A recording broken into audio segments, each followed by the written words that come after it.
Do you Yeah. think we can start? I changed my head after what happens with the update with Alfonso Davis. Oh, oh, oh, oh, oh, oh. Let's start with that one first, okay? Who I mean, who like, who could who could have predicted that?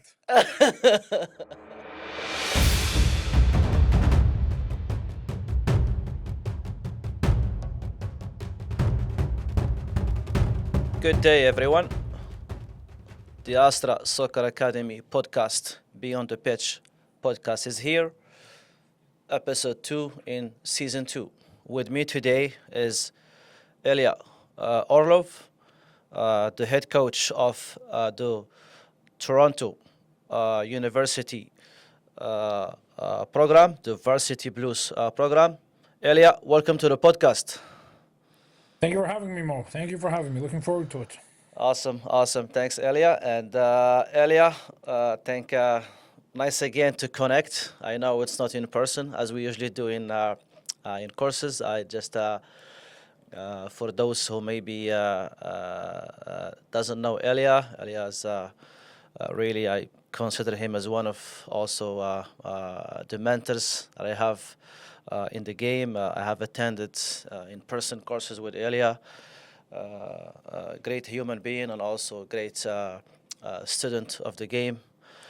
Elia, first of all, before we start, really big respect for the work you are doing at the program. Been following your work, following what you're sharing with us, and thank you for being generous also, sharing a lot of information about the work you have been doing in the program, and yeah, really amazing. Elia, uh, tell us a bit or whatever you want to share about yourself for our listeners to know who's our guest today and who is Elia Orlov. Yeah. First, thank you again, Mo, for having me and those nice words. Yeah. Essentially, I grew up playing football here in Ontario, in Canada. Played all the way from, let's say, U7 to through my youth ages, and then played in the old Canadian Professional Soccer League, which was essentially a semi-pro league, which transitioned to League One Ontario. Played in college league here at Humber College. Also played at the University of at York University. Had a successful time there. And then when I was getting into my early 20s, I had a couple of pro trials, but I wasn't at the level to be a top professional player. And then yeah, coaching was kind of the next natural thing outside of playing. I had some injuries back even in my youth ages. I had a lot of groin injuries. Also when I was in university. So yeah, so playing wasn't going to be an option if I wanted to, let's say, make a full-time living from the game. So yeah, so I went into coaching. I've had some important people along the way who've given me good suggestions. I had a trial, I remember, in Ottawa Fury, which was the NASL, and Mark Dos Santos was the coach there, who's now the coach of LAFC in MLS. And I remember he told me, "Why don't you go coach instead of playing? Because you won't even in the NASL level, USL that level, you won't make that much money. But coaching, you can coach, let's say, forever, as long as you want." So yeah, that's one kind of that kind of when it hit that playing was no longer an option, and then coaching was the option. And then yeah, I've had a lot of mentors through the way. I worked hard, keep working hard. My university coach, Carmen Asako at York University, had a big impact on me. Then I went to that's when I played. Then I went to University of Toronto as an assistant coach. When I was 25 with Anthony Capitosto, who was the head coach, also a mentor, also taught me quite a bit. And then, yeah, I became a head coach in 2019 at the age of 29. Once Anthony went to become the academy director at Toronto FC. And yeah, I've been a head coach since then, also coaching a League One team. And yeah, obviously, the biggest mentor since then has been Raymond Verheyen, and yeah, I owe a lot to him and his education. So yeah, so here we are now. Awesome. That's great to hear, Elia, and we will definitely go back at this conversation at some point to talk about the university program and everything you're doing in behind the scene for the success and the story of that program. But there is also definitely a conversation earlier that we cannot escape to talk about. I think February 2026, you have released a brilliant case study where you kept a lot of information, a lot of objective information, objective resources, objective facts about the injury of Alphonso Davies. And of course, as we are all living in Canada, Canadian fans that follow the national teams of Canada, follow all the Canadian players, we have seen what happens recently again with Alphonso Davies' injury. So, first of all, tell us about the case study, the idea behind it, what motivated you, what drove you to put that case study, and also what was the intention behind that case study that you have released earlier. Yeah. So essentially, I've been following Alphonso Davies' career, obviously, like everybody in Canada, and you just see the number of injuries that he sustained, and he's so important for the World Cup here in Canada. But essentially, what motivated me is to just zoom out of the situation and not look at Alphonso Davies specifically, or Canada, or Bayern Munich, because people have emotional attachments to all this. So let's just zoom out of that. And essentially, if you look at some objective facts that he has, you can make references to that. So for example, let's use the reference of fatigue. Any player in the world, of fatigue and freshness and injury. So any player that accumulates fatigue, their freshness goes down. That's a reference for any player in the world. And as fatigue increases, the chance of injury also increases if the player doesn't have time to recover, whether it's in a short period, so acute fatigue, or chronic fatigue over a long stretch. And essentially, if you look at any player in the world, that once the player accumulates fatigue, and at the same time a player is, for example, has fast twitch muscle fibers, that player needs more recovery time. That did not happen essentially with Alphonso Davies, and at the same time, again, looking at any player in the world, once you do come back from a serious injury, or for example his ACL injury, once you do come back, there needs to be gradual buildup of essentially playing minutes and training. And any player in the world who comes back from a serious injury, and there is a increase in load, the risk of injury increases. And if a player that is coming back from an injury gradually increases the load, gradually increases playing minutes, the chance of injury decreases. That is again for any player in the world. Any player where the player has now a lot of freshness after coming back from an injury, and then again the load is increased significantly, then the acute fatigue has increased, and the player's body has not adapted to that, and the player should not be doing more than what his teammates are doing. He should be doing more than what he's doing with appropriate recovery time. And once you look at all these factors and then you apply them to Alfonso's case study, you can then see where things have gone wrong. And again, Alphonso Davies is just one example of many in the football world. And again, we could discuss his now case in more detail based on these references. But again, it's important just to zoom out and look at it from an objective point of view. So that was one of the motivations of doing this case study, is to one, for my own education, but also just to write for the football world. These are the objective references. This is how they apply to football. And yes, we can also use Alphonso Davies' example as one example of how things have gone wrong.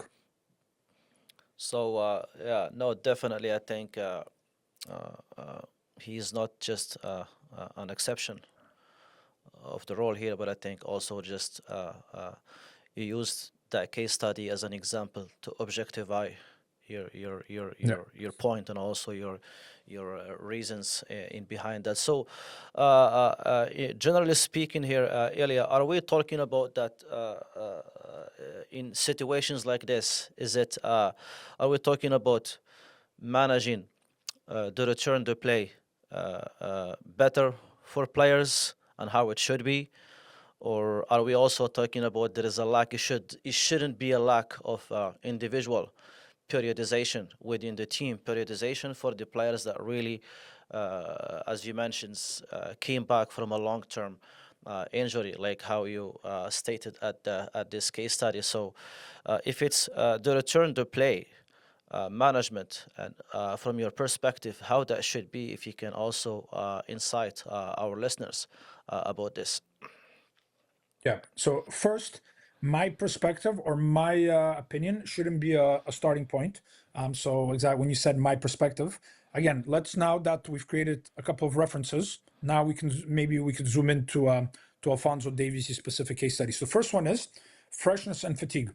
So he suffered an ACL injury, and he was out for 8 months. So his freshness is very high, but his football fitness is very low. So that means that the return to training and the return to matches should be gradual. Should be gradual overload based on his starting point and not what the team is doing. So what now again zooming into his situation specifically, he was out for 8 months. He came back. There was a training camp in because there was a winter break in the Bundesliga. So he's gradually increasing his training minutes, and then he's gradually was increasing his playing minutes. So that part for now, again, from the outside, that looks okay. And then all of a sudden, with freshness being high but football fitness being low, he goes from playing 28 minutes in a match, the next match right away 90 minutes. So there's a big spike there. Then he played, I think, 89 minutes or 88 minutes, and he played 3 or 4 games with really, really high minutes. So that's a red flag because his football fitness is low and he needs gradual increase. That is physiologically. So if we take not even football as an example, but just the human body needs gradual overload, adaptation, gradual overload, adaptation. He did not get that. So when there was that big spike, he played 200 in 8 months or 10 months. He plays 160 minutes combined because he was out, and then he played gradual. And then all of a sudden, in 11 days, he plays 259 minutes. That's just asking for an injury to happen because the spike is so fast and so big, and it does not give him enough time to then regain his freshness in between. Because players who have low football fitness are also need more time in between to recover. On top of that, he has he has fast twitch muscle fibers. That's obvious. He was clocked as being the fastest player in the world. So players with fast twitch muscle fibers also need more recovery time because their muscle fibers essentially take longer to recover. They're more powerful, but they take longer to recover. So he needs extra recovery time. On top of that, he had already pre-existing hamstring injury, and we know through literature that the number one cause for injuries is fatigue, which clearly he accumulated in a very short period. And the number two reason is a previous injury to that part of the body, which is exactly what he already had. And then he had that spike, and then a week later he sustained another hamstring injury, which was the first hamstring injury, and then he sustained two more, being the latest one being last week. So again, it's it's a prediction, but a very let's say prediction based on objective references, and we see the result that happened. Yeah, no, I think I completely agree with you there earlier about what you say. It's like references based on objective reasons, and yeah, definitely. We also what happens, and we kind of like that's why I brought this conversation here today, and I'm just gonna also bring the counter argument here also, and what you would also say to the coaches who sometimes say, "All there is no fatigue; it's just players sometimes are prone to injuries." And I have encountered these conversations a lot in my career as a coach that I would hear this player is prone to injuries. Nothing have been done wrong here with the players preparation, players integrations, players periodization. It's just he or she is prone to injuries, and I'm assuming you have Yeah. heard that too. Yeah, and again, we have to create a reference before we zoom into this example. Players getting injured is the result or the effect of something. So injuries do not just happen. Something must have caused that. So the cause. So any coach or any person that says this player is injury prone, does either lacks a reference or just is does not want to think deeper about the cause. Because if you reverse engineer any player's injury, you could find the cause of that injury, like we mentioned, whether it's fatigue, whether it's a lack of freshness, whether it's pre-existing injuries. And if we know that any player is injury prone, meaning they have injuries that are occurring, we don't just let fate take its let's say fate take its toll and just let things happen. We have to find out why it happened. And again, that is people who speak about luck, people who speak about injury prone, they're either ignorant or they just lack references, because injuries do not just occur. Why is an injured player prone and another player is not prone? Yeah, you need to find the cause and effect, and this case study is perfect because this case study demonstrated the causes of Alfonso Davies' injury, and then the effect is just the hamstring injuries that occur, or the ACL injury that occurred. It didn't just occur. What happened previously to that? Yeah, and also I think you reinforced your case study earlier with a lot of. I think you tried to be objective the best possible you could, because also you mentioned that you don't have any access to the internal data of the players' club or anything that can definitely prove that what you're saying it's correct or not. But You don't need a lot of the extra information. The training load and all that would have helped, but the red flag was the spike going from 28 minutes of playing time to 90 minutes after not playing 90 minutes for 10 months. You don't need much else to see the red flag there. If this a 5-year-old can understand that by just looking at the spike, how it goes from 28 to 90 and then 89 or 88 in a short period. It's a red flag right there. what was the rationale behind listing all that history of the players' injuries? Ilya, if I may ask you this question in the Yeah, case again, study. just like I mentioned before, the injury is the effect. It's what people can see, is the player sustaining a hamstring injury. But the point of listing all the information before is to back up objectively why this effect has occurred.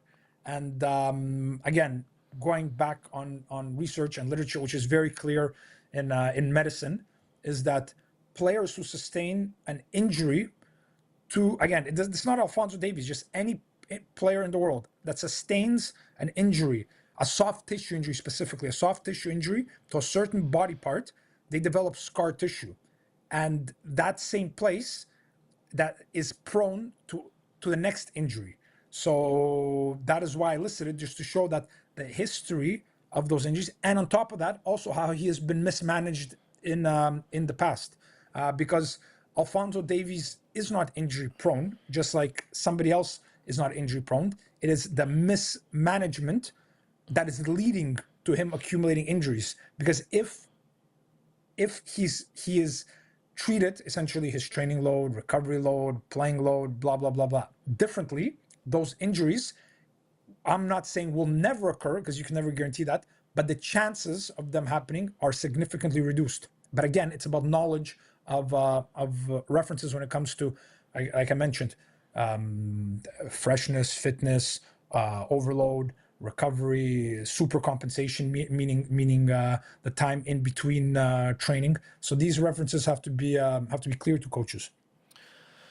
Yeah, no, thanks, Ilya, for elaborating on that, and even myself at my coaching career, I think I also I did interact with those players, which, if I'm able to define them as explosive player, and I'm assuming yourself, any other coach could really have those players within his team or his program, and or her team or her program, and how also you're gonna manage those players. And also, you stated a good fact here in the case study that the only way sometimes to make sure about that, if you do a biopsy test on players to know exactly what grade are they, is it 1 or 2, and if we have encountered those explosive players, is there any way that you would suggest or advise for coaches, based of course on references and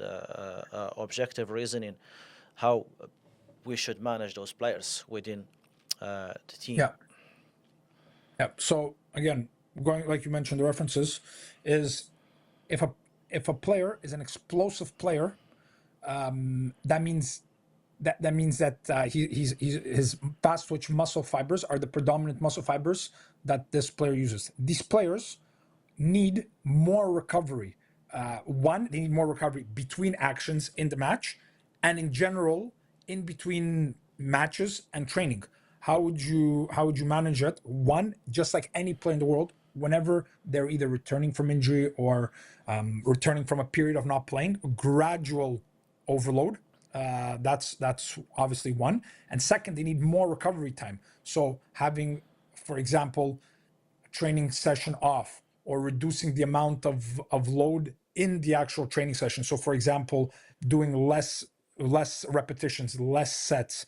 That's kind of the big ones, is to manage load and to reduce load in relation to what a player, for example, who's not an explosive player, because the explosive player can make actions that are, for example, that are more explosive. Maybe let's say if we look at the speed part, you do more explosive action, but a player who's less explosive can do more actions. And also they recover quicker between actions, and they could recover quicker between training and between matches. So then the explosive player would have to have less load and more recovery. And the funny thing is, if you look right now, who's injured on the national team, there's multiple injuries, but Alphonso Davies, hamstring, explosive player. Richie Laria, explosive player, hamstring. Alistair Johnson at Celtic, explosive player, hamstring. Listen, if you can't find a pattern here, then then. Yeah, I think it even brings me back to a well-known player who also suffers a lot with those, which is Gareth Bale, for example, in the past. Yeah, absolutely is one of those explosive players. No, that's really good, Elia, to hear, because I think now by managing those individuals, I think you also help to prevent the injuries, which is a stage that's very important, because you want to prevent as a coach. Because as a coach, you don't cure, you prevent. Then curing is there is different people that in charge of that in the team, and I guess I'm just gonna get here to Mo, go ahead. Sorry, just to interrupt. Yeah, as a coach, you're creating preconditions for the player to improve their football fitness, to, for example, reduce their freshness. To increase their freshness, to reduce fatigue. You're creating preconditions based on the periodization, based on the training. That's all you can do, and you can never 100% prevent injuries, but you could, I would say, significantly reduce or just reduce injury. But again, all you're doing is creating preconditions based on your training cycles. And by the way, we are talking here about the non-contact muscle injuries, because they're the one that's definitely. Yeah, I'm just gonna lead here to maybe a final question about this case study here, and I just want to see and understand the rationale behind the last point that you stated in this case study, which is uh, the hypothetical gradual return framework. And if you want to Yeah. elaborate a bit about it, because it is interesting actually. When you read through it, when you look at it, when you think about it, it is very interesting. So I wanna hear it from you as well. What was the Yeah. rationale behind it, and if you can also elaborate. Yeah. So first, the periodization kind of that I use is hypothetical, but that was from Raymond's work. He's world renowned and obviously probably the best in the world in terms of periodization of training of matches of football in general periodization. So I took kind of his work and kind of just applied it to this example. And sorry, just a definition, because definitions are important. Periodization is the planning of all football activities. And non-football activities that are related to football, which are essentially preconditions. So the hypothetical is that a player should, again, the reference that we use is gradual buildup. So if we zoom into the case study, how would gradual look for a player at the top level, hypothetically? Plays a certain amount of minutes on a weekend, again, limited minutes, and then every weekend there's an increase in minutes, gradual increase. So for example, 15 minutes, next week 30 minutes, next week 45 minutes, next week let's say 60 minutes, next week 75, and then 90. And there's no midweek games in between, because once you add the midweek games, the load goes up, and again the recovery time between matches is decreased. And if the player does not regain freshness, the player's injury risk increases significantly.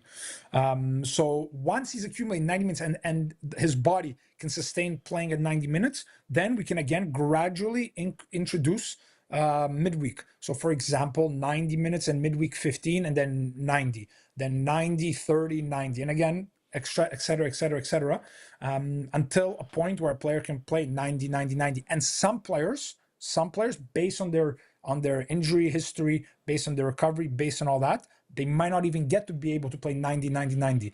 But again, do you want the player for, let's say, 90 minutes and then maybe 15 and then 90, or do you want the player injured and not playing at all? That again is a self-explanatory question. Can we drop this? And I'm just curious here to know, Elia, can we drop this references, for example, on the youth sport players regarding that we don't have a midweek game, but we have back-to-back games? Yeah. So again, just to explain what you just asked, in youth sports, essentially our university, we call it in Canada soccer, but obviously football league. We play 2 matches per weekend a lot of times. So for example, it would be Friday, Sunday, Friday, Saturday, Saturday, Sunday. It is, again, so let's zoom out of this and just again create a reference. In after playing a 90-minute match, it could take as much as 72 and even more hours to recover. For example, as much as 96 hours for a player, for a player to recover. So objectively, a player cannot recover in time to play Friday, Saturday, or Saturday, Sunday, or Friday, Sunday. So again, now that comes down to the coach periodizing the minutes, whether it's playing limited minutes in 2 games, whether it's playing 1 game and not playing at all. But again, once you have the reference in terms of load, the 90 minutes plus the recovery, then you have to apply it based on how the coach wants to apply to his situation. Awesome, excellent, and I think No, thanks for all this information, Ilya, about this case study because I think really now it's a lot of things that maybe was just from reading it, maybe I did not understand them better, but I think with the conversation with you right now, I think it's kind of like elaborating a lot of ideas in it, and I start also to understand more about it, definitely. And we're gonna also go here to as we speak in the last question about the youth sport, and because of your position as the head coach of the Toronto University program, and I think last season's or recent season was definitely, I think you would consider it a good successful season. Tell us the story behind the success of the recent season. What has been done to get what you got at the end of that season? Because I kind of like follow some of your work, what you're doing there. And again, I would mention thanks for sharing that because it's very also nice of you to do that online for the people to see. What was the story behind that program and behind what that program has achieved so far, Elia? If you want to tell us about it. Yeah.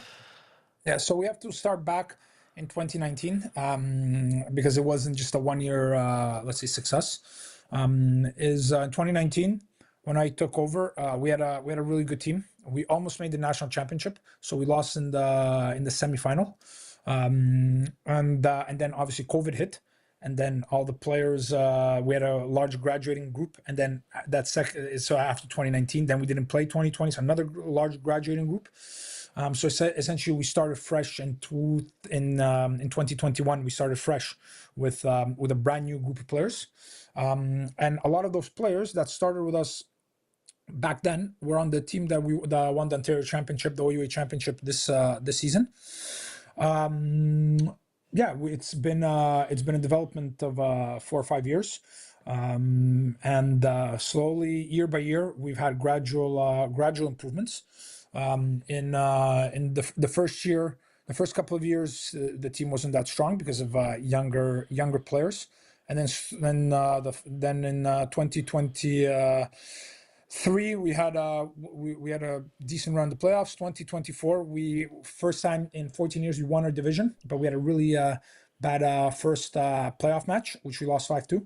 And then we had to really reflect back to why, and I'll explain in a second. And then this past season, we won the division again, the OUA championship.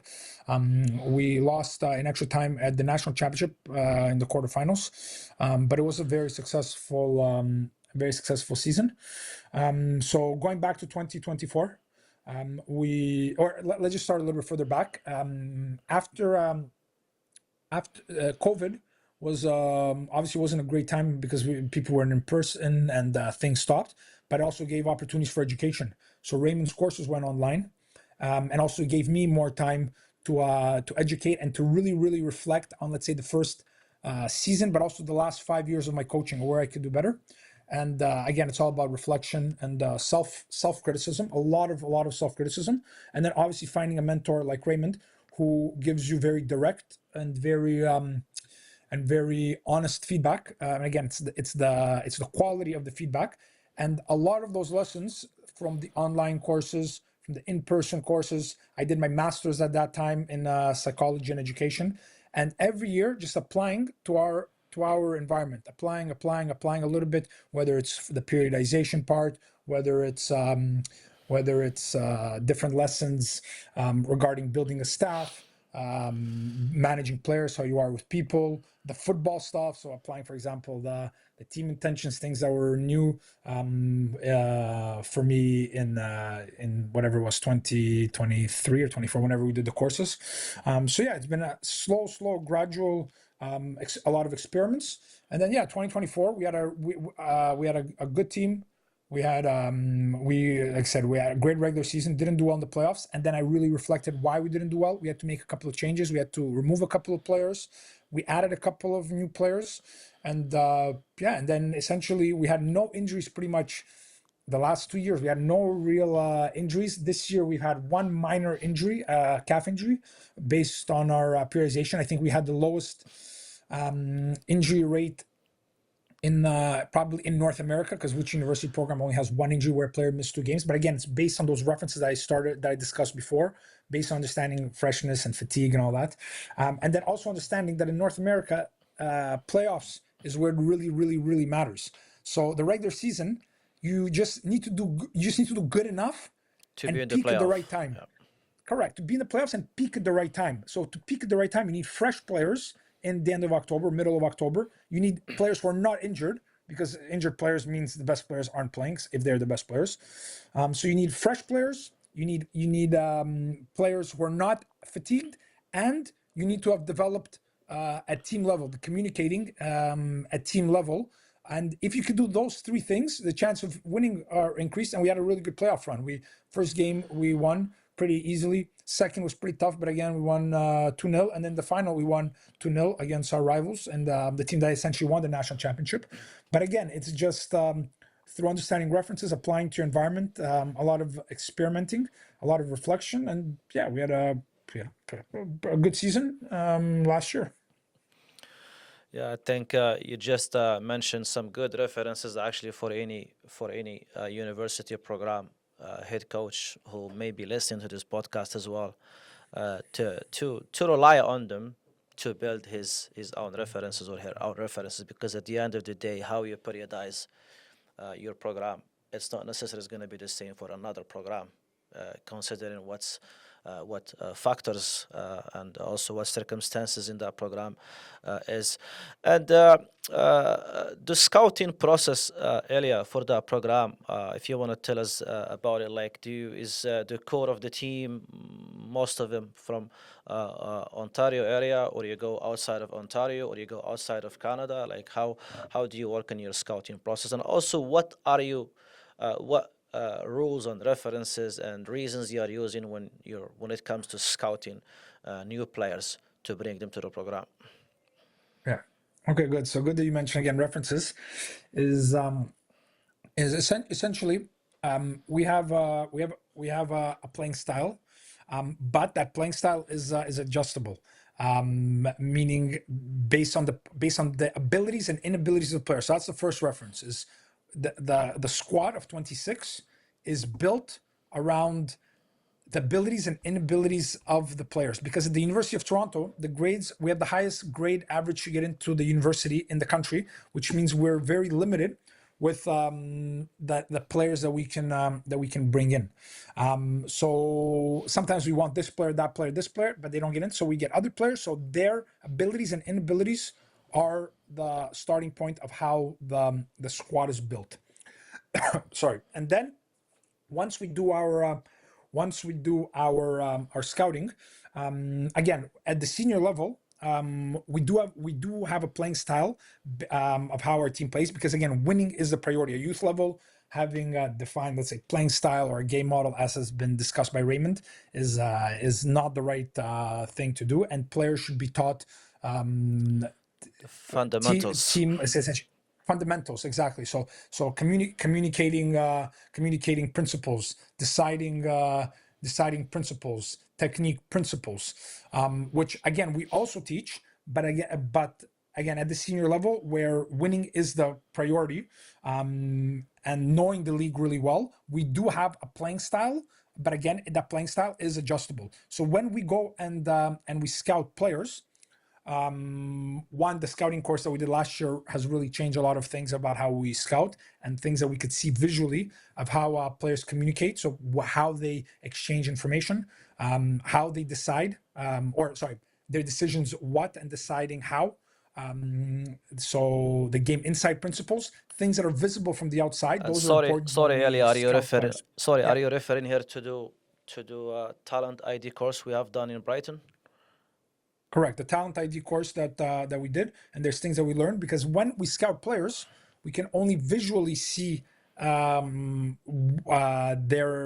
we essentially see the executing part of their football actions. So that's another reference, is when you're scouting, you only see the executing, and you have to make hypothetical guesses on their communicating based on communicating principles, and then based on deciding what and deciding how principles, you make educated guesses based on those. So that's how We that helps a lot. But again, we have a defined way of a way that we want to play, and the player should adapt to the squad rather than a squad adapting to one player, with the flexibility that if a player comes in that has very high football ability, then we have to adjust obviously things. So it's a defined playing style that's adjustable.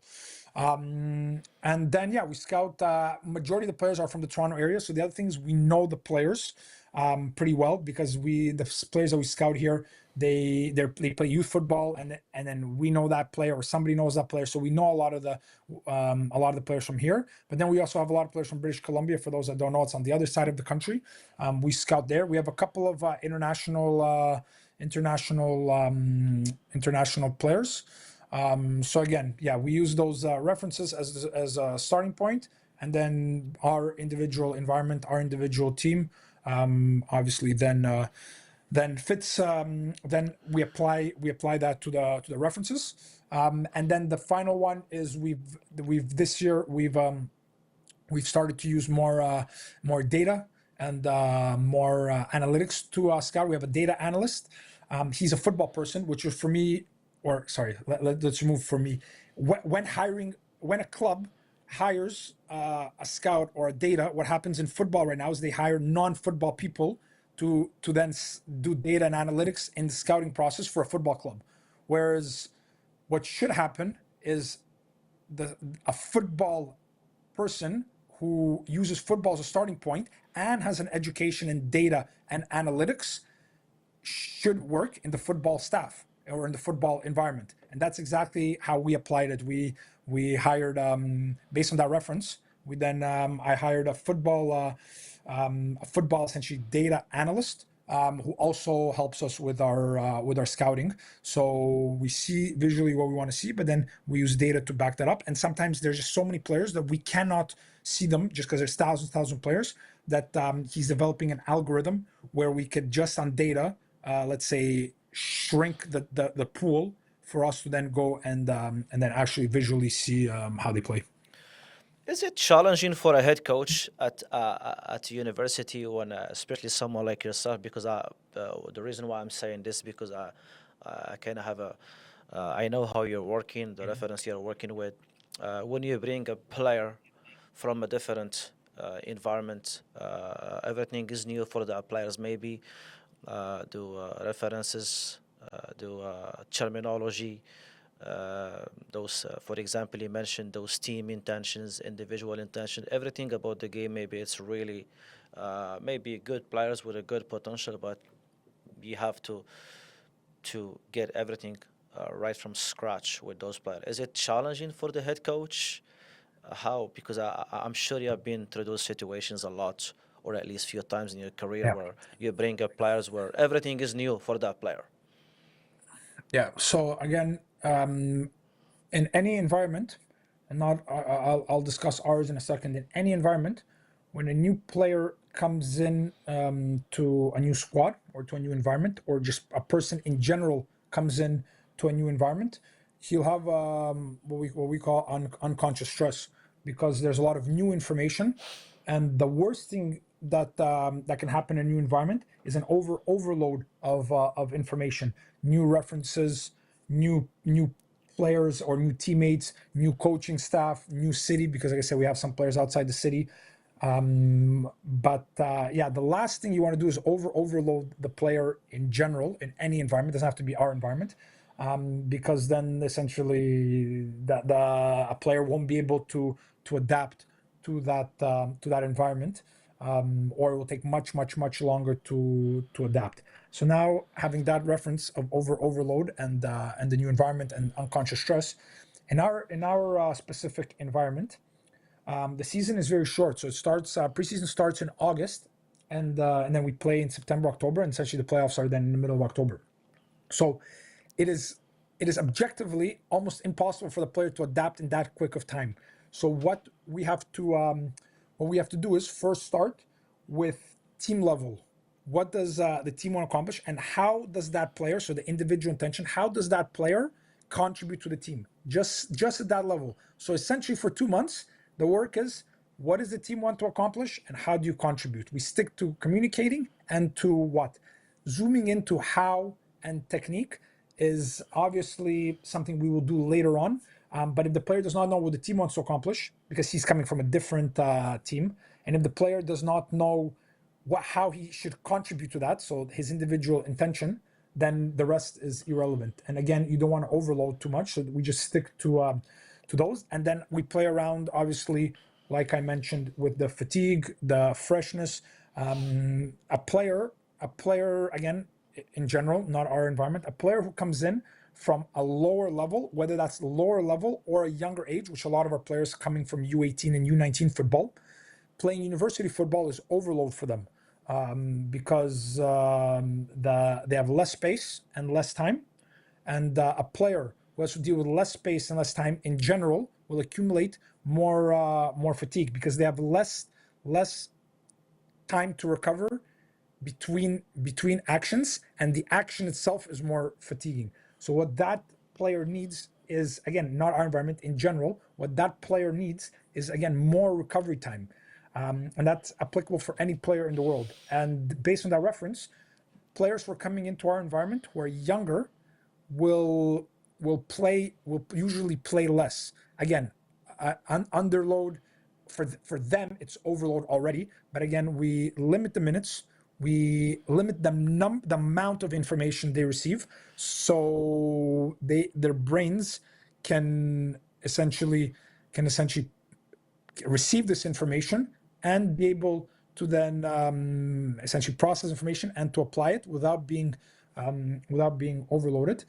And then once that player is in his second year or is still in his first year, in January we restart training. From January until March, we have friendly games. Then we have the League One season, which is essentially our pro league, or semi-pro league, where the player now, a lot of times these players play with us now until August. So now they've had essentially 12 months with us. And in those 12 months, then we can now gradually, now the team intentions become very clear to that player, what the team wants to accomplish in defending and attacking, what his individual intention is, if he has an issue with how he accomplishes his individual intention, then we work on that. And then if there needs to be work on technique principles, we work on that. But now we have more time, and now the overload is still gradual. But because we have time, once he gets to the second year, then he'll be really ready to really play at a higher level. No, thanks, thanks, Ilya. And while you're also talking, I'm reflecting, and that's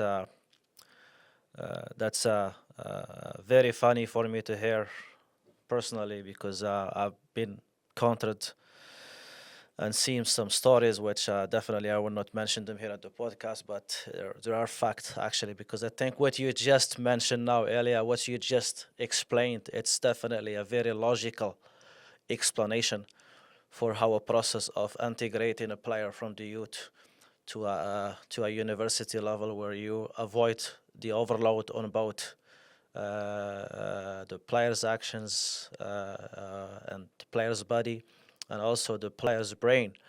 And that's very important also for coaches when you are looking for a youth players. At the scouting process, that is a youth player. He's got the potential maybe to be at the university level, at playing at the senior level, but not yet. There is also there is a stage in between those two stages to get them there. I think no, thank you for explaining that earlier, because the objectivity there in your explanation, it is very very clear, because also that lead me to a question that a friend of mine have told me to ask in this podcast actually, about it is all about winning. Winning should be at any level in the football, but also at the university. Are we still developing players? And I think you already answered half of these questions almost. Are we so at the university? Are we still developing players, or are we just winning? Or like, what would be your answer for these questions? But I think you did definitely answer it earlier. Yeah. So again, if we step back and look at it objectively, the purpose of the game is winning. So, like you said, at any age, winning is important.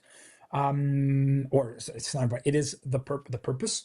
But if winning is the purpose, and the players that are coming into an environment, let's say an environment, they need to develop to improve their football ability, which will then increase the chance of winning.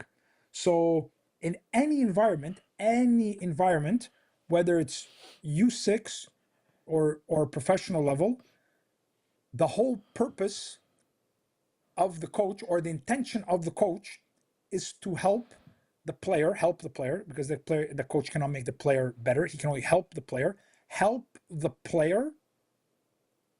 improve their football ability and improve the team, help improve the team. The main point here, though, is that it depends on the age of the players what the coach should focus on, based on their physiological development, their brain development, for example, and their football development, at what age. And like I mentioned in the previous one, working with senior players, communicating is the emphasis, because the senior player, you would think their technique is very well developed, their deciding how is very well developed, their individual intentions are very clear and developed. So now the team level, what the team wants to accomplish, is what the education of the player should be the focus. So that's why I mentioned that the players that are coming in at 17, 18, 19, 20 years old, communicating is the first thing we start off with, based on the argument that I just mentioned, and plus the age and the level of the players, and then also the deciding what is also something that is not always very well developed. So we have to work on that. So the question is winning or development. Any coach has to help the player develop, or else what's the point of the coach being there? The question is, what is the emphasis of that age group or that level, or and then if the coach helps the player develop, meaning improve their football ability, and can also improve the team as a whole, the chances of winning increase. Absolutely. I think that's a good point there. And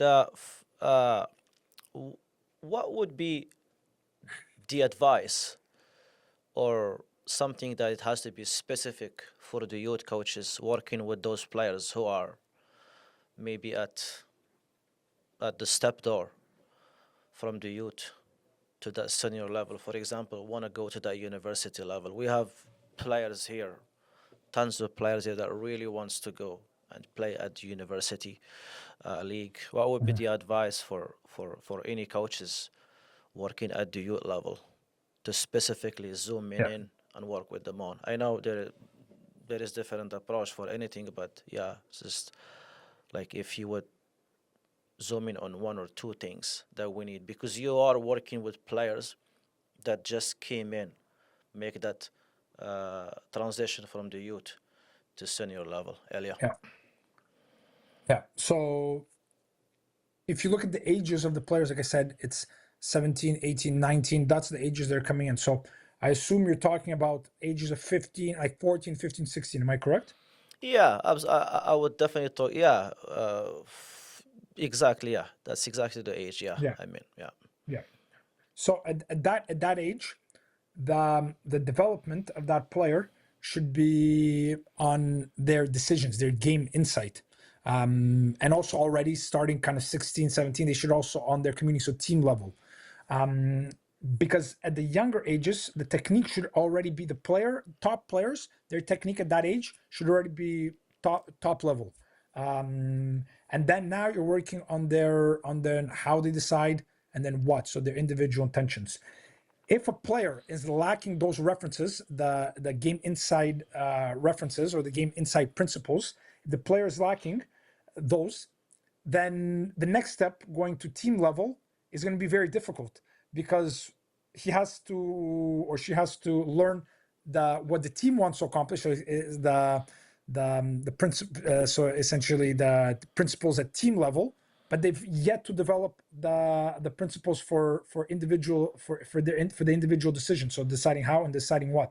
So then when they do get to the senior level, then yeah, the team intention might be clear, but how they contribute to that might be underdeveloped, which then could be the cause of a lot of incompetent football actions. So the advice is not about developing players specifically for the university. Let's just zoom out. The advice should be at that specific age group. What is the emphasis of training? And then what we see a lot in Canada is that in North America in general is that players lack technique principles when they get to 13, 14, 15. So they were not taught those at a younger age. And because of that, because they were not taught that at a younger age, now you have coaches at 14, 15 who need to be working on the players deciding how and deciding what, but they're still fixing technique, meaning the executing of the decisions, which is a problem. But again, now if you zoom into our specific, with these references, now specific example, when you're coming into our environment at the university level, like I mentioned, the seasons are pretty short, especially the first season. And the emphasis is mostly on team, because again, the sessions, essentially it's match, review of the match at team level, then preparation already for the next match, because there's 2 matches in the weekend, so we're already preparing, and it's mostly team level. How are our opponents playing 2 games? How are we going to play 2 games? So it's all team, and zooming in on individual players we still do it, and we have coaches in each line. Let's say the goal player coach, the backline coach, the middle line coach, the front line coach, and they will zoom into individual players. But again, there's not enough time. So we hope, which is not the case, or very rarely the case, the player comes in and the individual and the game insight principles are so clear to that player, so that we just have to now help them adjust to team level. But again, that's an ideal world and doesn't happen. So advice, focus on at that ages, focus on individual players deciding how, deciding what, and already at 16, 17, already also at team level. The player needs to clearly know when the team attacks, this is what the team wants to accomplish. When the team defends, this is what the team wants to accomplish. So yeah, and then again, when you come to the university level, if you have all those principles stored in the brain, then at senior level, you should then, yeah, let's say, adapt easier. Well, for example, those players growing up at an environment when there is a specific, which we call it, game model, could possibly to hurt those players, because when you reflect deeply about a lot of those game models, there is a lot of do and don'ts. There is a lot of instructions, more than Yeah. fundamentals, actually. So what that also can hurt them, possibly when they get to a certain level in their career. Yeah. Yeah, well, Raymond's already discussed this in detail, in depth, so I'm just going to reiterate what he says. And again, the arguments that he makes, it's not about him, but the arguments that he makes are objective, that players need to learn fundamentals. Players need to learn guidelines.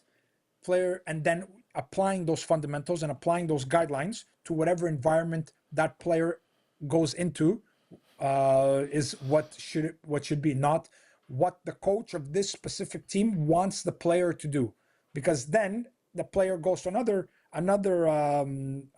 for example, environment, and it's a different playing style, but the fundamentals are not taught, and only the rules and the instructions of the coach are followed, and now the player goes and they don't have, for example, technique principles stored in their brain. They don't have deciding how, deciding what principles stored. They don't have communicating principles, meaning they cannot adapt to general football situations. And and then the player essentially becomes a robot of the coach. And then when they go into an environment where they need to adapt, they cannot adapt, because they don't have the ability, the football ability, meaning they don't have any references to apply to this new environment. Oh, that's very clear there. I will rest my case. I will say nothing extra, because that is very clear there. Ilya, how you been evolving as a coach?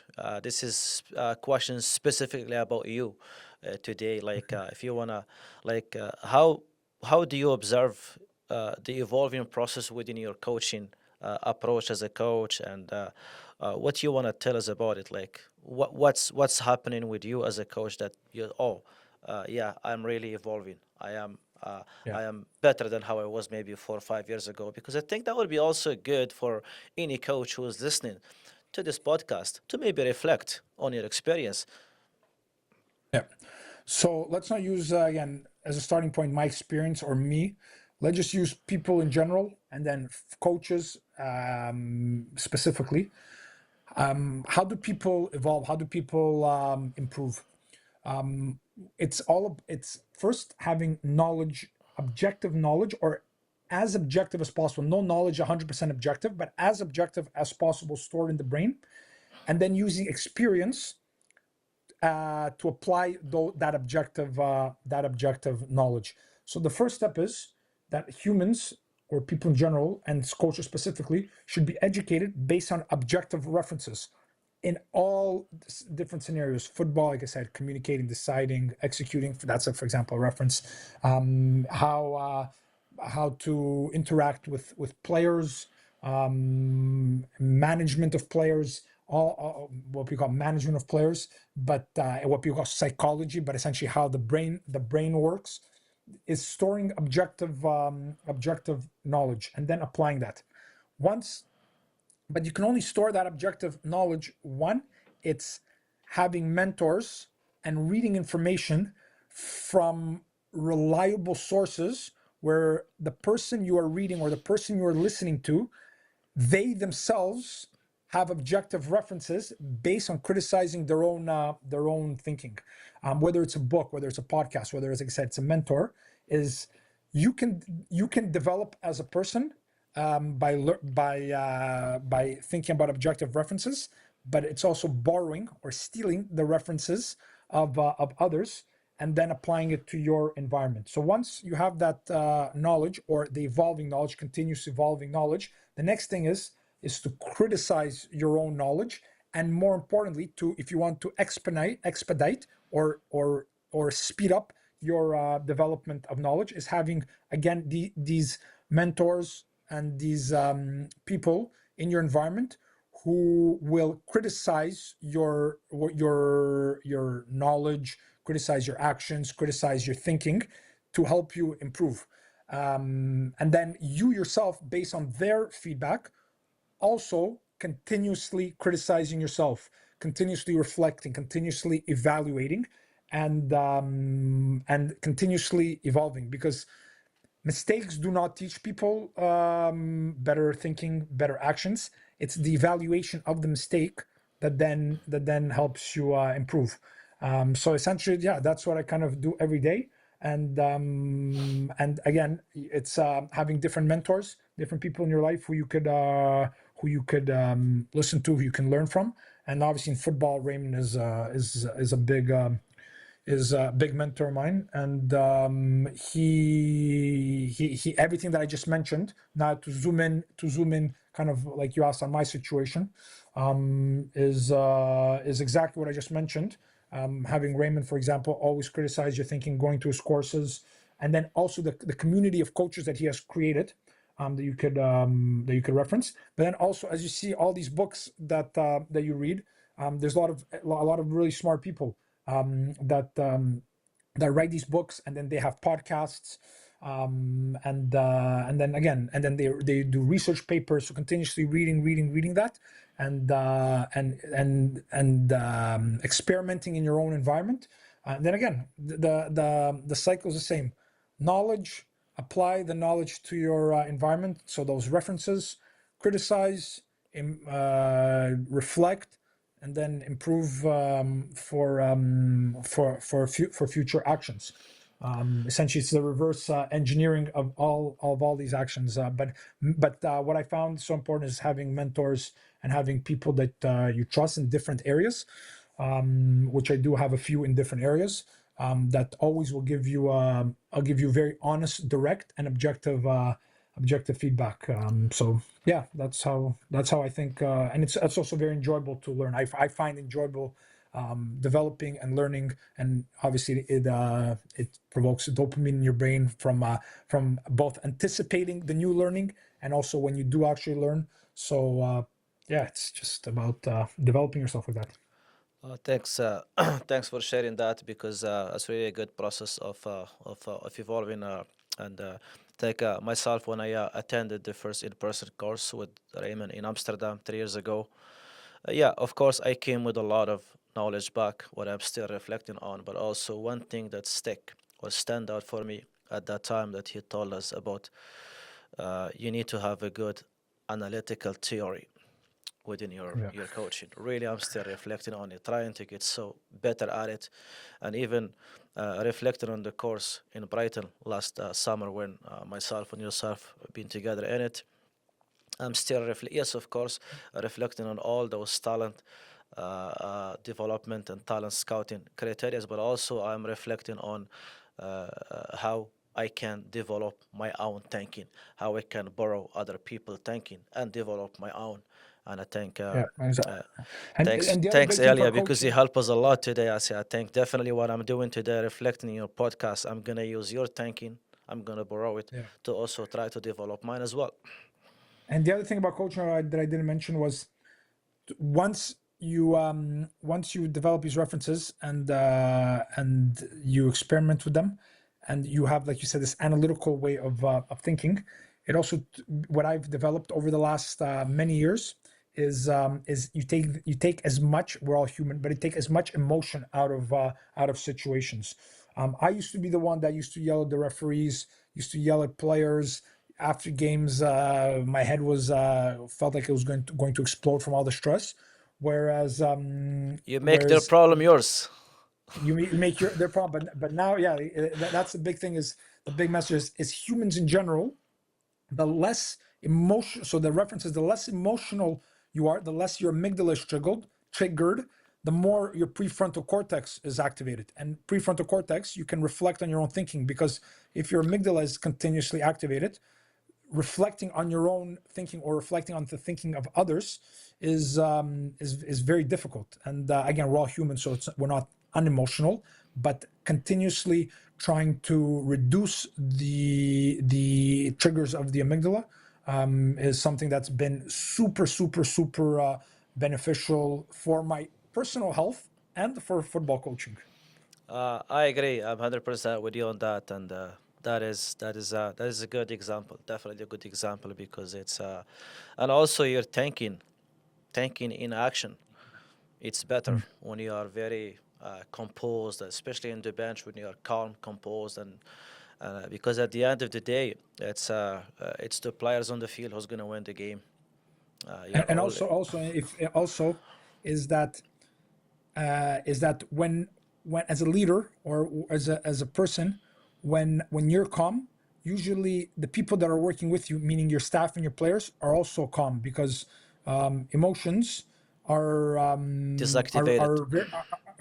very transferable between people.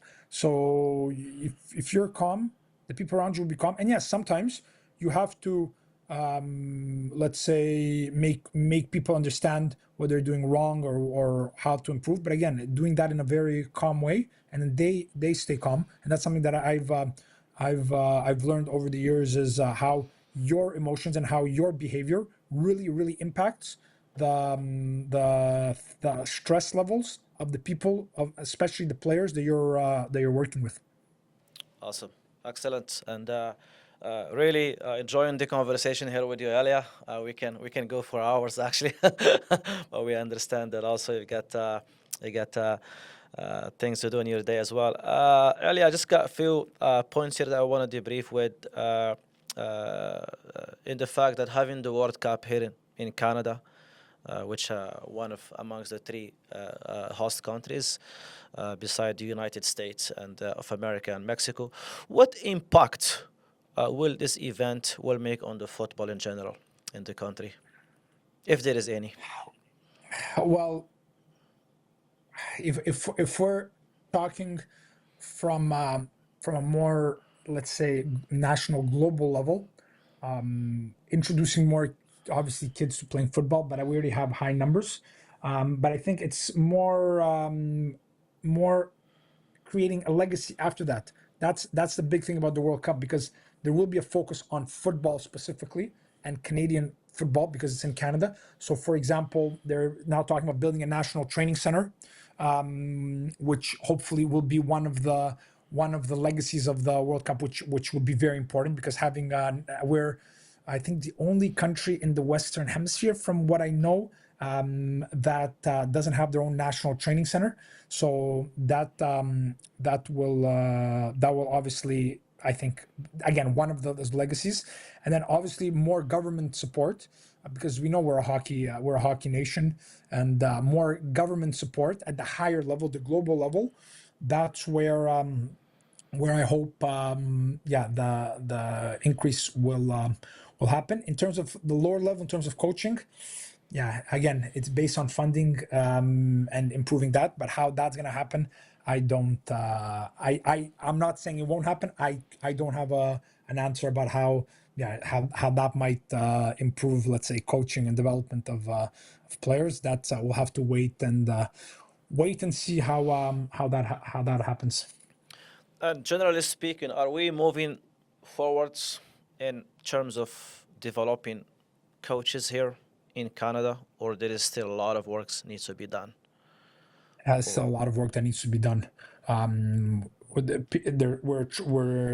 country is trying. There's more emphasis on football, but if we're really critical, we need more objective knowledge being passed down to coaches. Objective, reliable information, both in coach education and just in general, being passed down in coaching.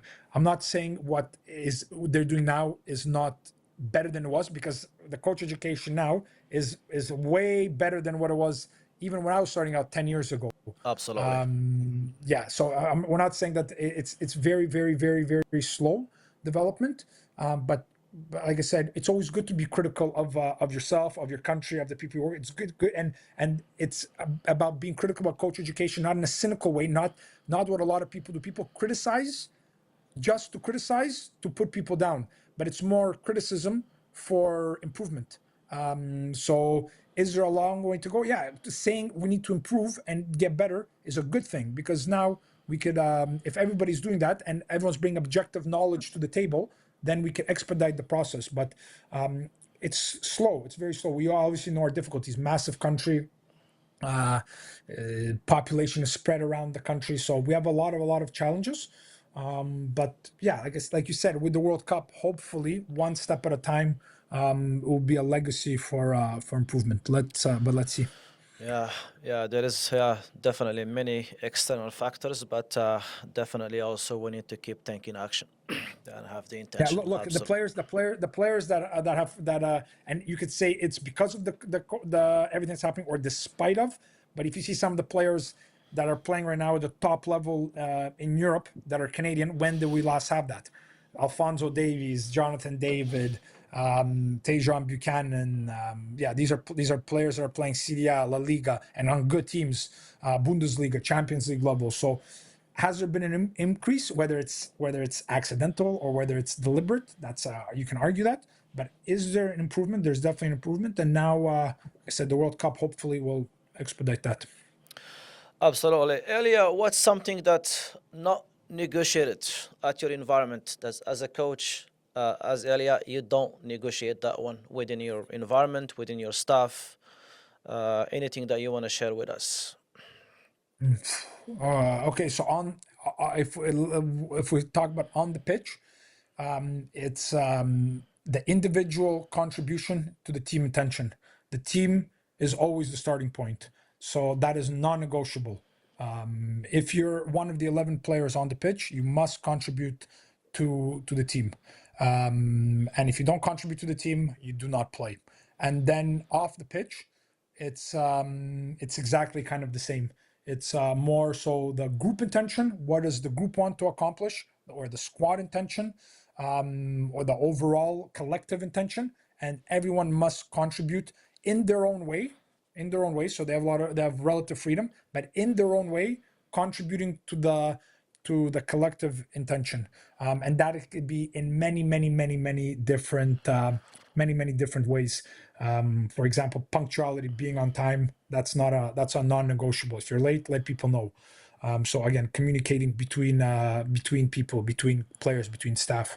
So that's just one example of many. I can keep going, but it's always the collective intention. How do you adapt to that? Or sorry, how do you contribute to that? And then the team intention, again, on the pitch, the collective intention, team intention. How do you contribute to that? That's always non-negotiable. Brilliant, brilliant. And if you can get all the individuals on the same page, then you will have a good collective, definitely. Easier said than done. Easier said than done. Easier said than done. Yeah, absolutely. Ilya, really pleasure to have you here at the podcast. I know we can talk for more, and hopefully in Yeah. another episode when we can also talk another or different topics. Thank you very much. We appreciate your time being here with us, inciting our listeners. Um Hi everyone. This is the end of our second episode of the Beyond the Pitch podcast. Hope you have enjoyed it. If you have any reflection, please let us know. Any critical thinking also of the way we are doing this podcast, let us know, because also we want to improve. We cannot ask people to improve, but also ourselves we want to improve. Thank you very much. See you.